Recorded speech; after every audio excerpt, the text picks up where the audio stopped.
if we've already got 40, 50 people coming through the floodgates, so that's amazing to see. People have been very patient with us, so thank you very much, everybody.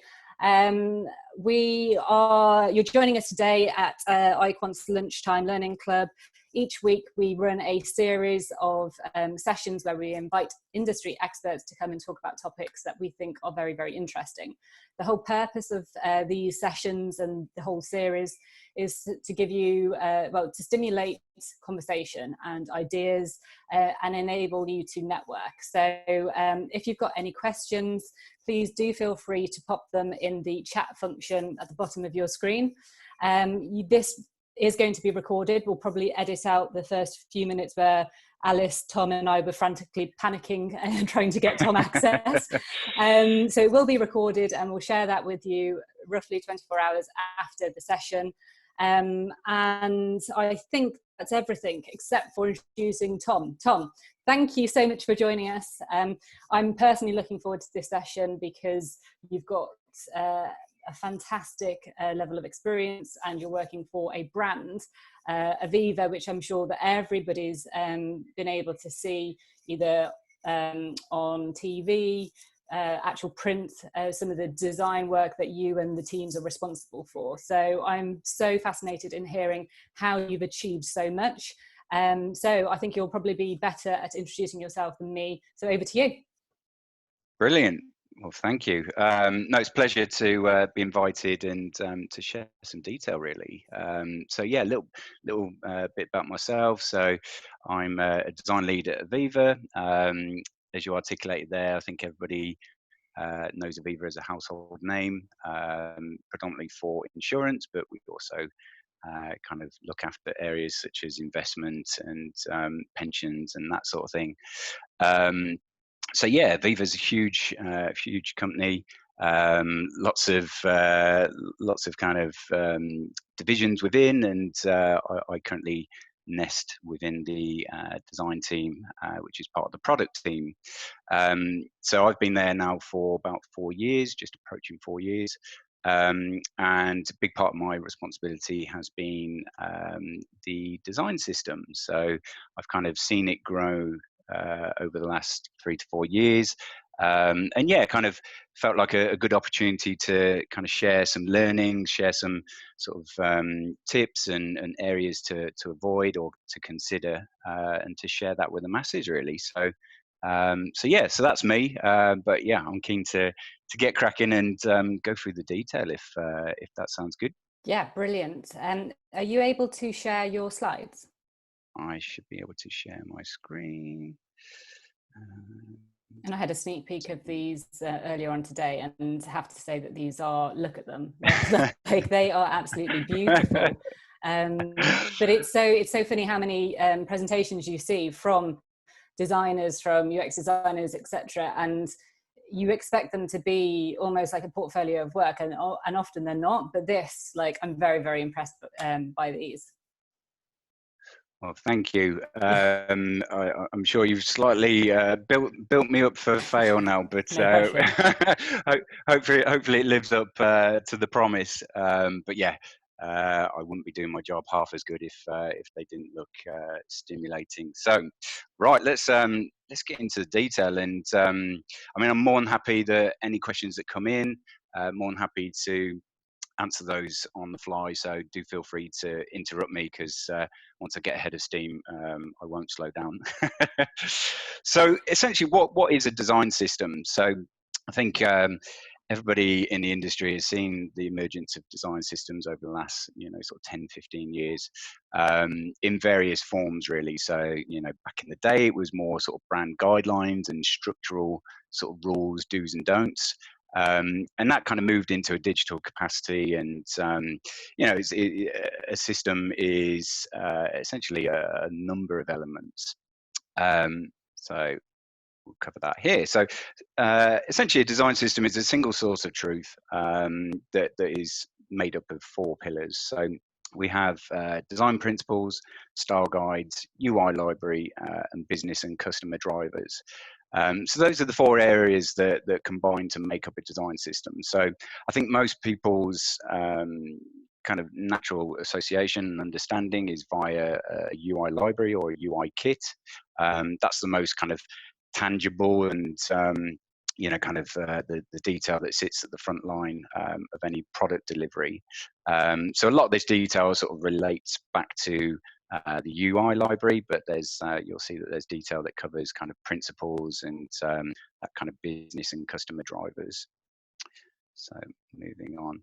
So design system essentially allows users to create mental models faster. So rewinding kind of back to why a design system is important for a business and to achieve that growth. Essentially, everything has to come back to the user, has to come back to that customer. You know, what are we looking to achieve? What are we looking to solve? So there's numerous business benefits of a design system, but the actual first principle that we hold true to is that a design system will provide that common language, that common visual language.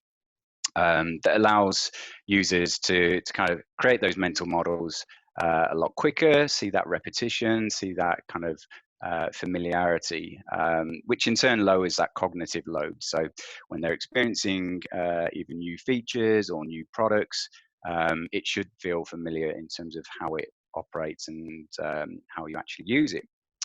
So some of the benefits, so 100% a design system can reduce design debt, accelerate that design process, and more importantly, build bridges between product teams. So a lot of ways of working, certainly very acutely aware at the moment, given COVID-19 circumstance, is that kind of interdisciplinary working. So, you know, that crossover between design into product, into development. There's numerous, you know, kind of articles and thought leadership pieces out there that, you know, it's definitely the zeitgeist at the moment is joining up those dots, closing off those gaps, and having those conversations nice and early, and yeah, having everybody be involved in that process really. So design system definitely allows you to do that. And what it does avoid is, you know, being the fussy creatives that we are, you know, we've all been guilty of adding more, you know, kind of reinventing, recreating, adding extra colors, new fonts, whatever it may be. And you know, some of that is kind of uniquely built into creatives. You know, we want to do new, we want to, you know, kind of create, and essentially we're all a bunch of show offs as well. But the reality being that bespoke design doesn't scale. So you can imagine working at a global scale, which we do. You know, you can't have something that is unique for one marketplace that then doesn't work for another marketplace. So there's a lot of drivers and a lot of kind of nuances that go into what works and what fuels that kind of common language really. So essentially, bespoke design, as beautiful as it can be, it's extremely slow. It's inconsistent. It can breed inconsistencies as well if it's, you know, aimed to be duplicated and sort of replicated in pockets. And essentially, it becomes increasingly difficult to maintain over time. So we've worked through this. We've been through the pain barrier of unpicking sort of legacy versions or legacy design, and trust me, it's not a barrel of laughs, and it costs a lot of money. So yeah, design system essentially fuels that consistency and fuels that efficiency moving forwards. So as I say, it enables teams to build better products faster. So it means that you can iterate quicker, you can be 70% down the line in terms of progress, and then concentrate on that 30% where you add value and where you really tackle the user problem. And it does that through making design reusable. So you can imagine, as you're tackling a new customer problem, as I say, you can progress yourself 70% down the line a lot quicker. And as I say, save that time to really concentrate where you add value. So that reusability makes scale possible. And essentially that's the heart and primary value of a design system, that reusability. So you know, it's kind of there's a lot of detail out there at the moment in terms of, you know, sort of reusable stacks, and, you know, that's a bit of an engineering term, but reusable stacks and APIs and, you know, kind of design systems and UI kits. It's all about that efficiency and, you know, kind of having the basics absolutely nailed in order for you to focus. So moving forward, so a design system is a collection of reusable components, and these are all underpinned by clear standards. So I'll go into this detail later in the deck, but one of the starting points, and I alluded to it as one of the four pillars, is the design principles that underpin a design system. So it's one thing having a neat and tidy UI library, but what is it looking to achieve? You know, is it all about accessibility? Is it all about, you know, kind of the aesthetics? You know, it's about understanding what your standards and your principles are going to be and how they harmonize with the business principles and standards, so that they work in tandem and hand in hand. So let's move forwards. And essentially, you know, it's kind of it's a flippant phrase, but a design system is essentially Lego for business. So, you know, people akin it to, you know, building blocks, or, you know, kind of the platform or the ingredients. And funnily enough, we're just working through a naming exercise for our design system. We sort of that's one of the sort of pillars that we're looking to tackle, is its kind of brand quality, I guess. And, you know, working through a workshop internally, a lot of that terminology was starting to be bounded around, you know, the fact that it had this kind of tangible building quality associated with it. So how does a design system achieve business growth? And I haven't deep dived too heavily in this area, because hopefully it's kind of sprinkled throughout the deck. But essentially, businesses are investing in design, so they're starting to recognise that the customer experience of products is where that competitive edge is provided, and that can really achieve and attract and retain customers. So I think everybody understands that, you know, if your products are rock solid, if they're consistent, if they feel best in class, then essentially you gravitate towards those. And, you know, any new products, you want to try them out, and, you know, it kind of that kudos attached to it. So companies investing in design and design systems are normally in three positions. So there's a little bit of background as to why you might be starting to consider a design system. So there's kind of three areas. So normally a design team is growing. So the average number within the UK is set at around 27. So that's quite a sort of mid-sized design team. And a design system obviously allows you that common visual language, and gives you that launch pad for efficiency, as I mentioned. One of the other starting points is any business where design is embedded into the company. So, you know, where it is certainly spoken and discussed and held at high acclaim at that kind of director or C-suite level. And that kind of then cascades back down, you know, from that mountain, so to speak. And then thirdly, where design is playing a key role in all of the products on all platforms. So if your product is inherently digital, or, you know, you have aspirations that your ecosystem is going to grow and continue to progress, then that's where definitely a design system is worth consideration. So how does creating a design system support that business growth? So essentially, it encourages businesses to look at not only the what, but also the why. So I think there's a tendency for those who are kind of at that first step of building or considering a design system to only concentrate on the what. So, you know, what is it? What do we need? What's missing? That sort of thing. And that's certainly the questions that you need to start with. But you also have to validate some of that direction by asking the why as well. So why do we need, you know, X patterns? Why do we need to increase efficiency? You know, why do we need to be more savvy when it comes to design time and that sort of thing? So asking the why is a good starting point to validate, is a design system essentially correct for your business in the here and now?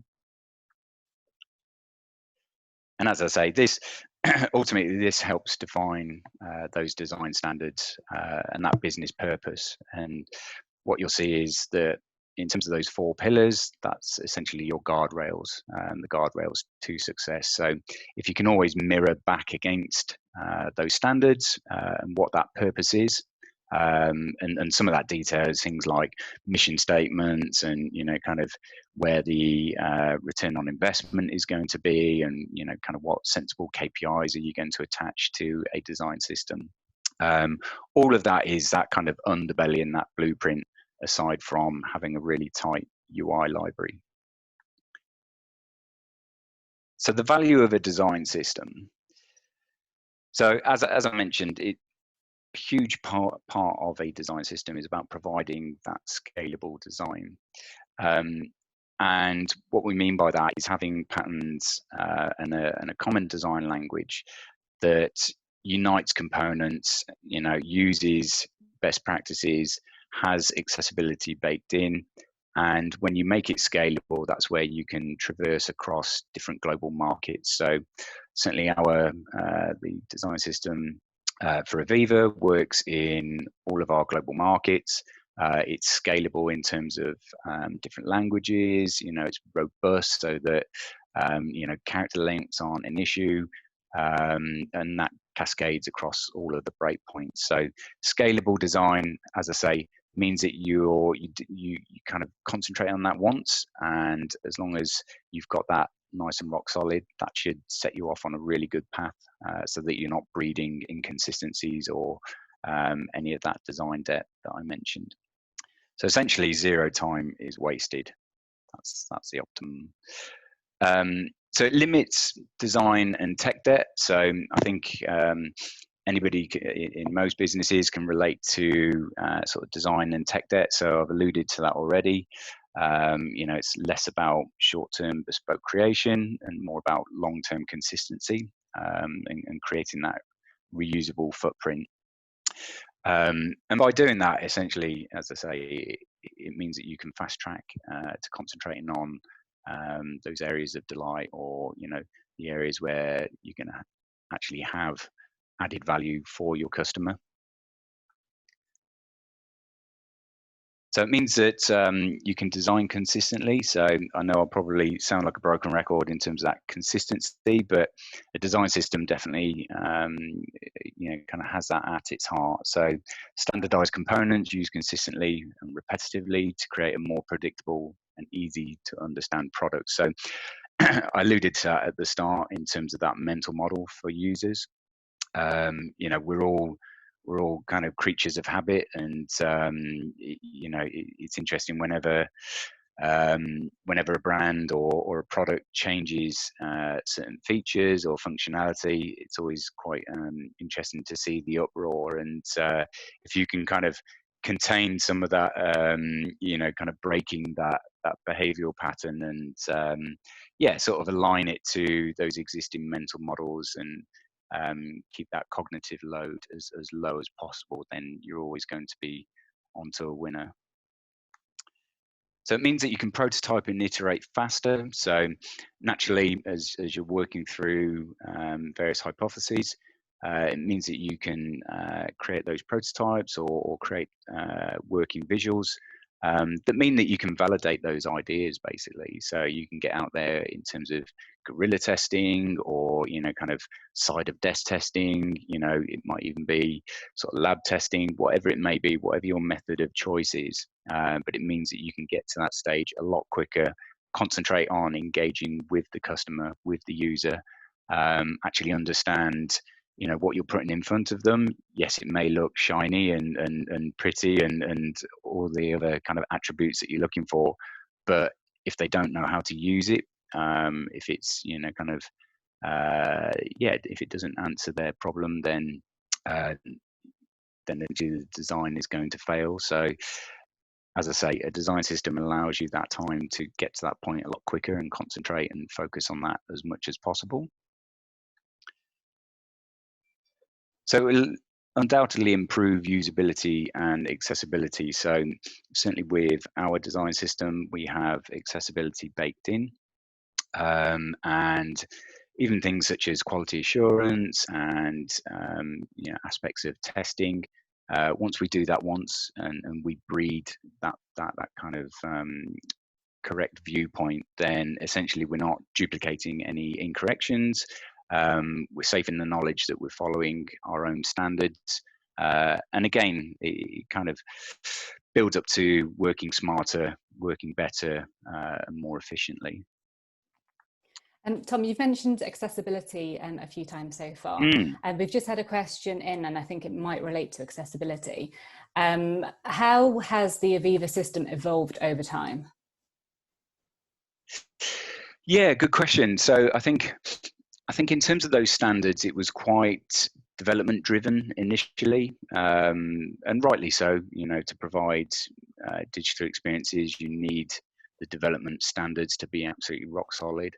And in turn, that's driven our accessibility standpoint. So kind of over the years working through sort of WCAG sort of 1 and then into 2, and you know we're definitely aiming for AAA at the moment. So we're starting to it's definitely a zeitgeist that we've got within the business at the moment, where we're looking to embed our accessibility standpoint from the emergence of any project now, rather than being a kind of something that was a little bit niche in parts. And by that I mean less about sort of color blindness and those sorts of things. It's actually thinking around, I think the figure stands at around 15% of the population have a impairment of sorts, be it sort of mental or physical, that actually, you know, kind of stop them from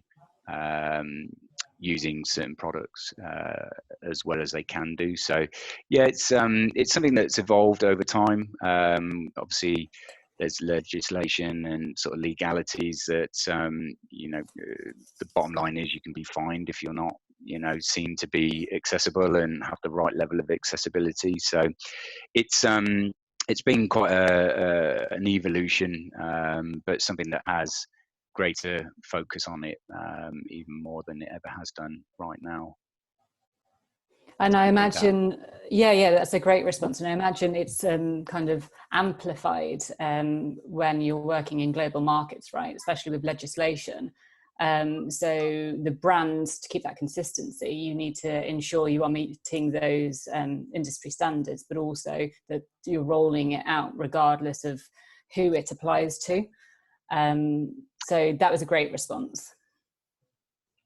Awesome. Yeah, no, I mean, to extend on that sentiment, you know, what works in one market doesn't necessarily work in another market from other aspects, but accessibility is universal. So again, it comes back to, you know, if we tackle that, we have it baked in from the get-go, then, you know, essentially we're breeding that positive output as much as possible. So yeah, it's constantly evolving is the best way to look at that one.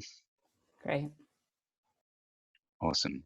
So another thing that, and I kind of touched on this in terms of that efficiency and, you know, sort of cost saving. So another thing that a design system will achieve is obviously that limiting expenditure. So less repeat work. So let's stop recreating our buttons. Let's stop recreating our cards. Those sorts of things. And allows more time to focus on fine tuning those moments of delight. So there's it's not a exact science, but a kind of formula that I tend to use when articulating this, just to put it into more financial terms, is if you imagine the number of hours per week that a individual might be recreating new components from scratch, let's call it 2.5 hours. Essentially, you can times that by a year, so 52 weeks, times by their hourly rate, and then number of individuals. kind of equates approximately to the yearly savings. So, for instance, one individual working for 2.5 hours a week, 52 weeks in the year, is a saving of just shy of 8,000. So you can imagine, obviously, that's a very limited kind of number that we're dealing with. Obviously, only 2.5 hours. Ordinarily, most design teams are going like the clappers and working around the clock, so to speak, and are obviously, kind of upwards of, as I say, that sort of 27 seems to be the medium out there. So you can imagine, you times that effort, um, and then you're going to make a considerable saving. As I say, it's not an exact science, so take that with a pinch of salt, but it's a useful formula just to see quite where the savings are, just in terms of that efficiency. So some of the myths of design systems, and there's a few out there, and there's even more that I could have added into here, to be honest. But kind of three that seem to come out every time conversations occur. So one of the myths is that it's too limiting. So, outside looking in, it looks like it's going to take away your kind of freedom and your own sort of personality as a designer or as a business. But the reality being that designers often create in isolation, which can add to that design technical debt. Whereas with a design system, those new ideas, those new solutions can be created, fed back into the design system a lot quicker, and really compound those common principles and standards. So it is about everybody working to a common goal, and kind of tackling those individual problems where they arise, but putting your own stamp on those within that consistent viewpoint. So one exercise that I've worked through a couple of times with teams, which is it's quite a bit of fun, and it kind of helps to sort of visualize or kind of understand that sentiment really, in terms of that sort of a system being too limited. So essentially, I'll quickly outline what this task is. So you split teams into groups. It doesn't matter on the number as such. You then have a set number of Lego blocks. Other brands are available. And you take those building blocks, and essentially you have a pack of cards where you take a hidden agenda. So it's a silent task, and essentially everybody has to follow their agenda whilst building a tower. Doesn't have to be a tower, it could be a bridge, it could be a house, doesn't really matter. But the emphasis being that as everybody works through, so there's no turns, you don't take it in turn, everybody kind of freestyles. And what you very quickly see is, with everybody's hidden agendas, what you actually end up with is quite a unique outcome. So when I've worked through this a few times, there's been some quite weird and wonderful towers, some with diving boards, some with bridges. They look quite fantastical. And the takeaway from that is that essentially, within a design system, it will give you that consistency, but there's kind of watch areas as well, in terms of stakeholder needs, sort of different business drivers, financial constraints, shifts in user behaviors, whatever that may be, that you kind of have to navigate, and ultimately the outcome ends up being different, even though you're using the same building blocks. So hopefully that articulates where that freedom lies. And extending on that is, kind of the loss of creativity. So, I've been a creative for nearly 20 years. I have that itch, I have that urge to create. But a design system, it allows for tighter implementation.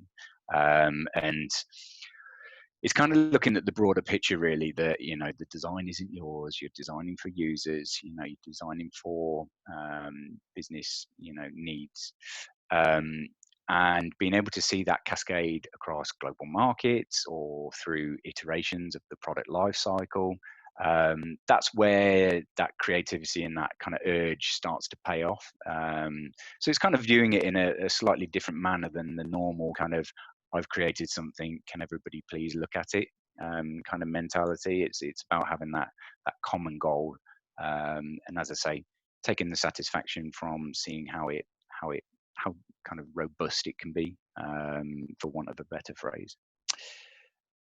And then the last myth is that once it's built, it's done. So obviously, efficiency through code and not creating tech debt or design debt is definitely one angle. But what you don't want to do is fall into the pitfall that once you have everything, it's completely done and it should lay dormant, and that becomes the kind of testament that everybody uses. Naturally, customer needs are constantly evolving, and therefore a design system should live, it should grow, it should be organic, and it should cater for shifts in priorities or trends that your industry dictate, essentially. So if So I, how do? Oh, sorry, Karen. sorry, can I just interrupt?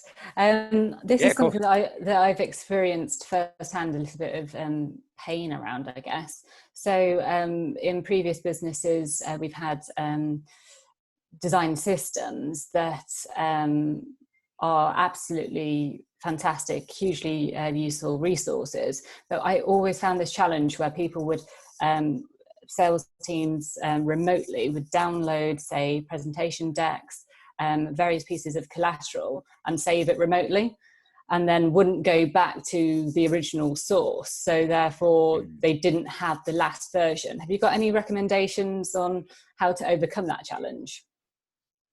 Yeah, certainly from a design system perspective, and there's a little bit of detail later in the deck, but one of the questions to tackle initially is, what's your cadence going to be and what's your velocity going to be? So with that, you have to set sensible sort of benchmarks depending on size of your design team or size of your development team, kind of the velocity per sprint, so to speak.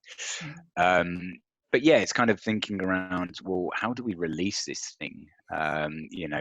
Do we try and retain that autonomy and sort of govern it a little bit more, or should it be a bit more open source, a bit more expansive?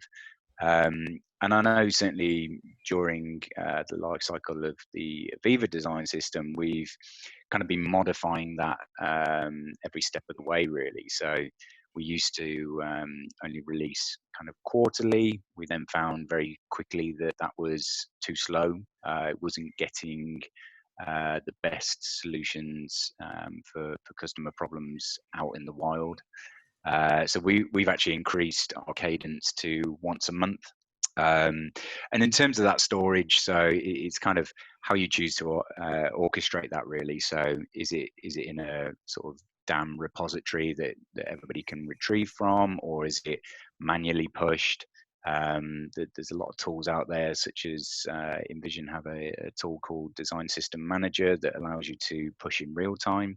And there's a couple of other tools that allow you to do that as well. I think Figma has that built in as well. So yeah, it's kind of collectively as a team, it's thinking through those problems and obviously finding what fits kind of an average week, really, because there's nothing worse than giving yourself an almighty challenge that essentially you can't honour sort of month by month.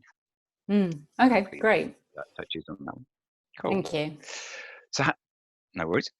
So how do you start a design system? So it's quite a daunting prospect, and it definitely depends where you are, really. Do you have a lot of design debt already, or tech debt already, or are you working with a clean slate? So there's a lot to consider. So here's some kind of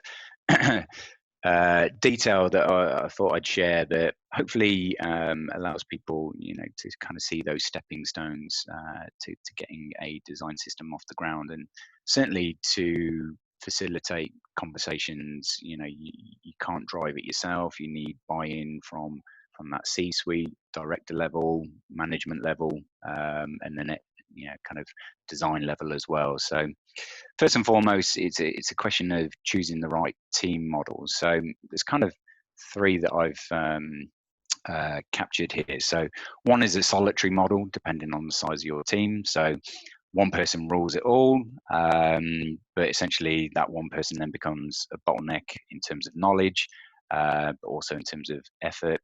And this definitely reduces with scale. So you can imagine having one person kind of sat on that nest. Essentially, it means that patterns can't be replicated half as quick, challenges can't be met half as quick, and essentially everything kind of grinds to a bit of a halt. So I think very quickly most teams will see that that's not an efficient model, but it may be a starting point. Second model is a centralized team model. So one team rules it all, so to speak. So we kind of persisted with this model for probably a couple of years now. So we have a core team, and that's made up of designers, BAs, developers, and testers that essentially maintain the design system. But the downside of that is they can be less connected to customer needs. So, you kind of end up sort of receiving solutions pretty much well defined, which is fine for kind of time saving time and being efficient in terms of productivity. But it can mean that those customer needs end up being a little bit more abstract. And what we found was there can be a little bit of an us and them kind of mentality that breeds as well, that it's kind of fine, the design team will tidy that up, or they've got all the knowledge, or they're telling us we can't do it in build, or whatever that may be. So it kind of if you're not careful, it can breed, as I say, that kind of division, which isn't always a healthy thing to create. So the model that we've adopted over the last 12 months that's gaining traction is more of a federated model. So essentially we still have a core team. You still need those who look after the design system, day in, day out.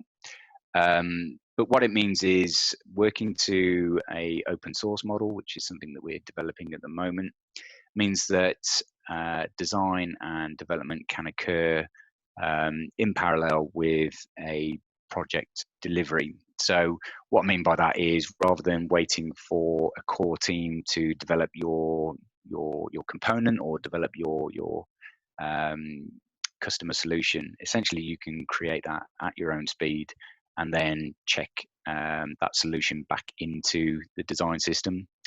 So naturally you go from having, say, 5 or 6 dedicated individuals, or however kind of large your team may be. You then multiply that by kind of 4 or 5 to the size of your team, and everybody shares that detail. Then everybody has that autonomy. Everybody instinctively takes on board information. So again, it doesn't become that kind of conversation of, well, that's the core team's responsibility, therefore I don't need to involve myself in that level of detail. So it's definitely encouraged everybody to understand the design system and have that ownership, really. We welcome everybody to feed in ideas, feed in detail, and as I say, have that autonomy. So one thing to definitely do initially is interview your customers. So less about the end user per se. This is looking at kind of internal customers as well. So who's going to essentially use the design system, and how will they use it? So it's a case of listening to everyone's needs across the board, really. So first and foremost, designers' needs. Understand what is going to be efficient, where the gaps are, where the grey areas are. But conversing with developers, what language is going to be easier. Kind of what level of degradation are you going to offer? Those sorts of things. engaging that C-suite, as I say, I can't impress that enough really, that you need advocates higher up the food chain, and essentially they become your advocates. So the whole business moves forward with the same zeitgeist rather than kind of challenges or opposes it. So and then just defining the sorry. carry on. Yep. Just on That's that, all right. we had a question sent in before this, so it's obviously a topic that people are keen to hear about. The question is, how do you get buy-in from a business that a design system is needed? I think it's a case of highlighting why it's needed, essentially. So, I think it can be a little bit abstract to sort of say, efficiency and time saving. So, even simply using the formula that I showed earlier is a good indication of where that cost saving can occur. And obviously that's on a fairly small scale, but you can kind of see how that would magnify across a team and across an output. I think also being able to relay any detail back to the end user is for any business worth their salt, that's what they should be concentrating on. It should be about facilitating that user need. And if you can do that through an angle such as accessibility or, as I say, kind of consistency in terms of that mental model. So it's worth kind of painting that picture really, and it sort of depends who you're talking to. Obviously, kind of C-suite level. Some of the design detail will go over their heads. It will be a little bit more abstract and specialist. So it's about modifying how you talk and the language that you use so that it resonates with that audience. So as I say, C-suite level, as many times that you can ground it in sort of business directives and connotations, then you're always going to attract their attention rather than it being, a design thing. So yeah, I'd definitely say it's about highlighting where either the pitfalls are currently within your business or where the benefits lie. Great, okay. And you could use step 2 to kind of quantify that, right? So if you're speaking to stakeholders, understanding what they're looking to achieve out of a design system would enable you then to be able to communicate more effectively. Yes, yeah, 100%. Great. 100%. And sometimes, this will sound a little bit hollow, but sometimes you've got to follow your gut instinct, and sort of understand, what is right for a product, what is right for a user base. And, I think you'll find that a lot of that detail almost writes itself, if you're following business principles and kind of sort of business purpose and that sort of thing, then I think you'll find that you can align to that quite easily by advocating for a design system. Great, thank you. Brilliant. So step 3 is centered around defining the fundamentals. So essentially you need to kind of look at what you currently have and kind of break it down really, so that you can see what forms its DNA. So look where your duplications are, look where your gaps are in terms of product offering. Look at the unique elements. Do they need to live in the design system? Do they need to be kind of ring fenced? And essentially kind of look at what currently works, and then the areas to brush up on. And at the very basic level, it's kind of looking at your colors, so brand colors, primary, secondary, and then looking at your tertiary level, which is your more functional color suites, so hover states, selection states, those sorts of things. Looking at your typography, so what kind of standards are you going to have across your kind of H1 down to sort of H4 and body copy. So are you going to lean on one font? Is it going to be multiple fonts? Is there a reason why you got multiple fonts? So again, a design system allows you to embed that into your thinking. So looking at your padding logic, so this is definitely something that seems quite simplistic, but once you get into the nuts and bolts of general composition, really. So having that agreement between design and development allows you to, again, create be it pages or create journeys a lot quicker if you've got a consistent padding logic. Iconography, so sort of stands to reason. How do you continue to embed that design language? And then the visual form, really. So, you know, things such as your card types, your form fields, you know, how do you offer that level of consistency again so that mental model is really ingrained in your user?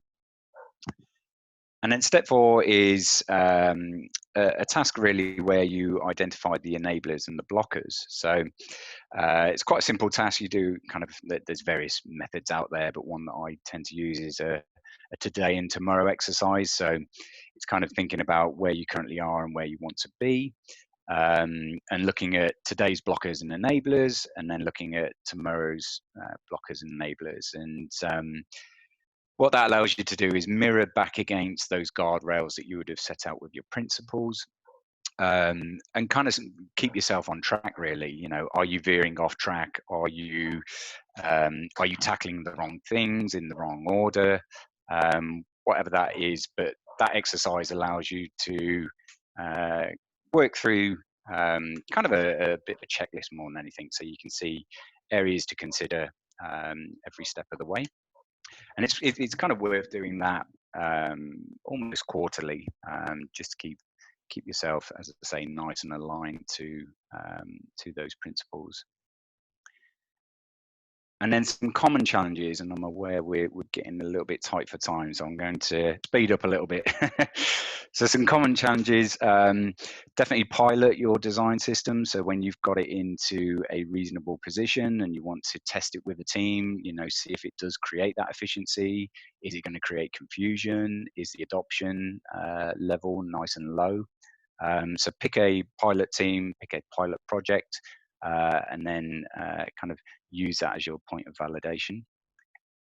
Keep your documentation up to date, as much in harmony with your code. So, you know, when you create new patterns, when you create new solutions, make sure that your documentation is as thorough and conclusive as it can be. So that's everything from usage notes, or, you know, kind of more the technical details such as JavaScript detail or non-Java detail, those sorts of things. As long as that is nice and tight, again, that becomes your single source of truth per item. So managing versions, so we touched on this earlier, so finding that right level of cadence that works for your business or for your user. As I say, we found a sweet spot which seems to be once per month, and it's kind of striking that balance really between being up to date, providing new detail that answers customer problems quicker, versus confusing your user base. So obviously, if you're releasing once a week, let's say, then naturally people are going to either miss out those updates or get confused which version they should be using. So it's kind of finding that right cadence, really. Encouraging a constant feedback loop. So as I say, design systems are never done. They should be organic. With the federative model, we're encouraging everybody to have their own ability. So feedback loops are ever more important, just to make sure that confusion isn't bred amongst people. And then lastly, I'll give you a very, very quick snapshot to the Aviva design system. So as I say, this is kind of 3-4 years in the making, and currently our site comprises huge amounts of detail. So we've got all of our global experience principles, we've got browser support, we've got progressive enhancement detail, we've got component level detail. So everything here that you need essentially to hit the ground running is captured, it's collated, it's documented. So as I say, all of that documentation lives in one place. That's everything from our style guide through to responsive design approach, performance and optimization approach, accessibility standards. So again, everybody across the business has complete transparency as to what our principles are and what we aim to achieve. So some additional guides and documentation that we've created along the way that we felt were needed in particular stages. So a what is it guide, how to use it guide, how to add new components or edit components, how to provide a new component, so the right level of sort of efficiency or kind of strictness of looking at of patterns. And then lastly, how to raise a defect. So naturally, bugs do occur. So how do how do people let us know that? And then essentially, as I say, our system is it's huge now. It's over 100 components, and that's everything from atomic level, so really granular details such as a button, a text field, through to molecules and organisms such as larger patterns, such as tables and those sorts of things. Tom, would you say we've had two questions put in, so I just wanted to ask them before we finish off. We've got 5 minutes remaining. So does Aviva have both global and also local design systems?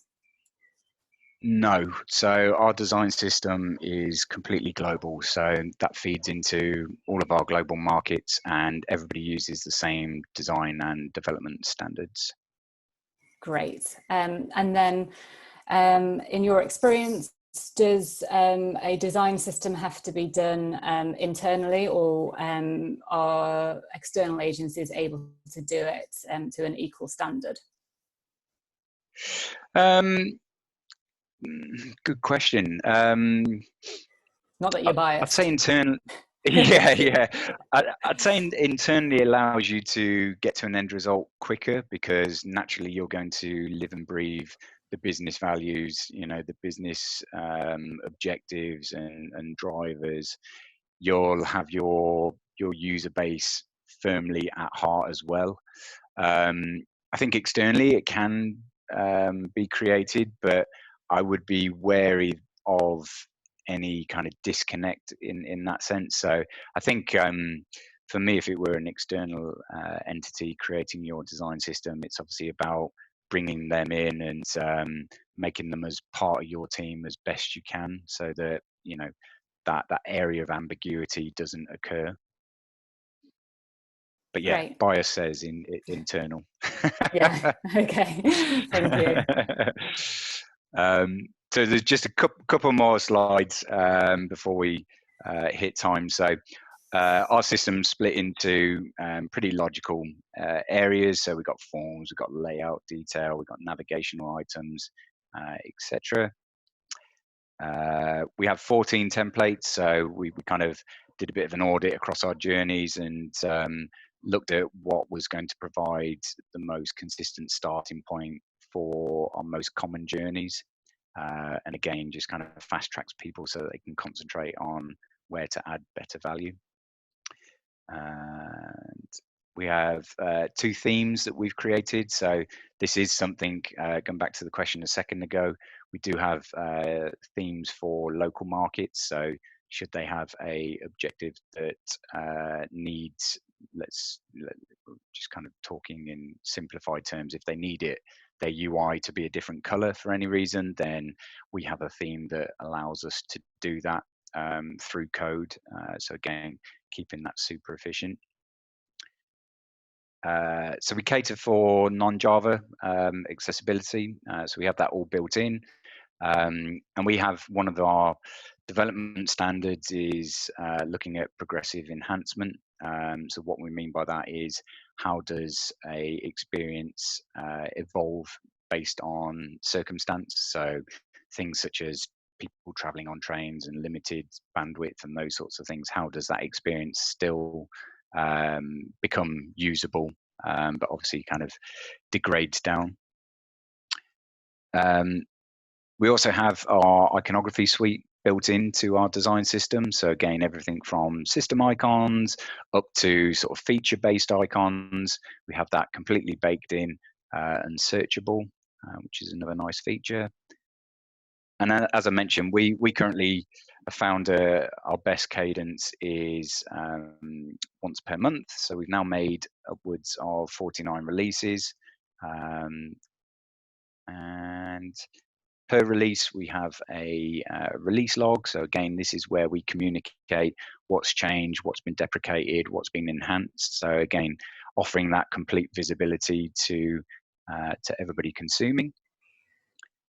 And then lastly, as I mentioned, the Aviva design system is now used across all of our global design teams. So that's not only in the UK, but we also have teams in Canada, France, Poland, Ireland, Singapore, and Turkey. And essentially going all the way back to the start, that means that we have that consistent starting point on any of our conversations. So that we're all talking about the same thing, we're all talking about the same design detail, technical detail, and essentially it just becomes a much slicker way of working. And that, with barely 1 minute to go, is me. Oh, Tom, you and your timing. Hey. It's 2 o'clock on the dot. Thank you so much. We have had a couple more questions submitted.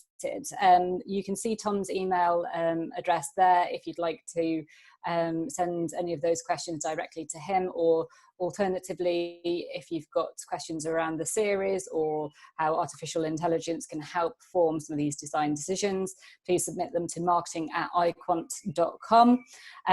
Tom, it's been an absolute pleasure. Thank you so much for taking us through the importance of design systems and the value that they bring. It was a really, really great session. So thank you very much.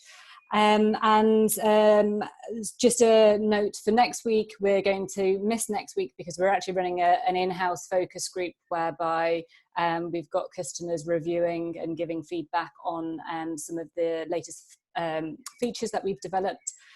So we're going to miss a session next week, but the following week we have a guest speaker who is going to be covering off elements of experimentation and how you can build that into your the fabric of your organization.